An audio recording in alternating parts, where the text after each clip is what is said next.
Friends, আজকে দেখো কলা পাতার বাটি তৈরি করেছি। দেখেছো কত কিউট একটা ছোট্ট বাটি। এটা আমি বাপের বাড়িতে গিয়েছিলাম, ওখানে অনেক কলা গাছ আছে। দেখো ওই কলা গাছ থেকে একটা পাতা কেটে নিয়ে আসলাম, দিয়ে দেখো পাতাটাকে আমি এরকম করে সরু করে কেটে নিচ্ছি। 2 পিস লাগবে, 3 পিস লাগবে, সমান মাপের 3 পিস লাগবে। দেখো সরু করে 2 পিস আর 1 পিস, 3 পিস টোটাল কাটছি। দেখো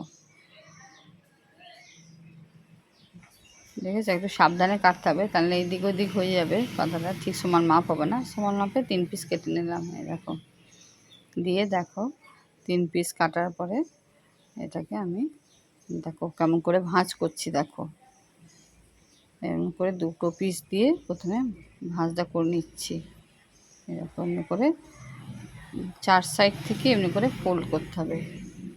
দেখো প্রথম, দ্বিতীয় সাইড থেকে ফোল্ড, তৃতীয় সাইড থেকে চতুর্থ সাইডে ফোল্ড করতে হবে। ফোল্ড করার পরে এবার মাঝে আমি স্টেপলার দিয়ে আমি স্টেপল করে দেবো, যাতে খুলে না যায়।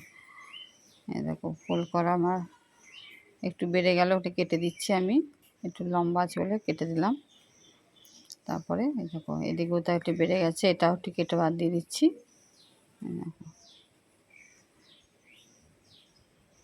কেটে বাদ দেওয়ার পরে এখানে পিন আটকে দেবো পিনটাতে।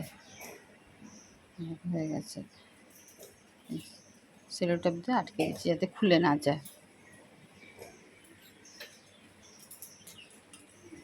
এবার আরেকটা যে টুকরো আছে, এই যে আরেকটা পিস আছে, এই পিসটা দিয়ে এবারে সামনেটা একটু মানে কেটে বাদ দিয়ে দিলাম। এবার ছুঁচলো করে নিচ্ছি যাতে ভেতর দিকে ভরতে সুবিধা হয়, তার জন্য ছুঁচলো করে নিলাম।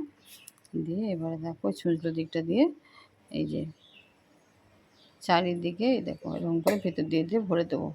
এরকম করে ভরে ভরে করে দেবো। এই দেখো দেখো সাবধানে ভরতে হচ্ছে, আসলে কলা পাতাতে নরম তো, ওই জন্য একটু টাইম লাগছে। আস্তে আস্তে আমি ঢোকাচ্ছি। দেখো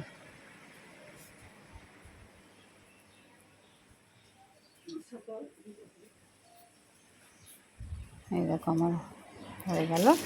এবার দেখো এমনি করে হয়ে যাচ্ছে। এখানে আর কিছু করতে হবে না, স্টেপলার মারতে হবে না এখানে।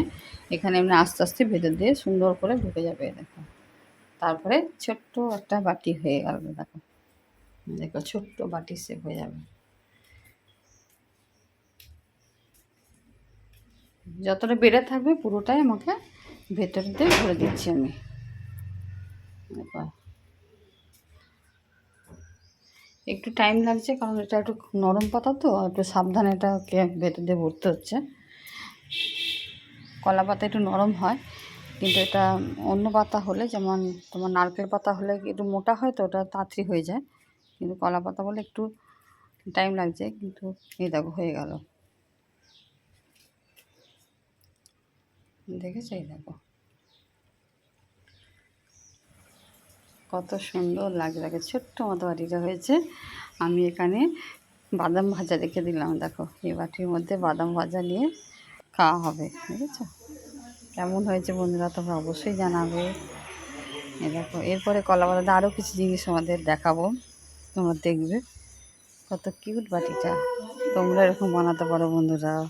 Thank you.